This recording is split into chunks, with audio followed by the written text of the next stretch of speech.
Не помина ни еден месец откако градоначалникот на општина Штип Благој Бочварски ревносно зборуваше на медиумите за недостатокот на пари во општинската каса за исплата на плати на вработените.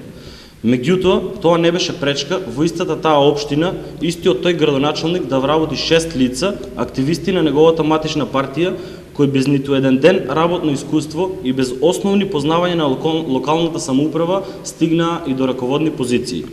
Ова информација е од огромна важност затоа што истите тие лица однеодамна се членови на надзорни и управни одбори низ државните институции во земјава, кое само по себе говори за алчноста и паролюбието во првите редови на СДС.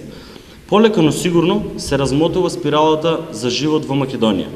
Од ден во ден станува појасно која беше целта на СДС.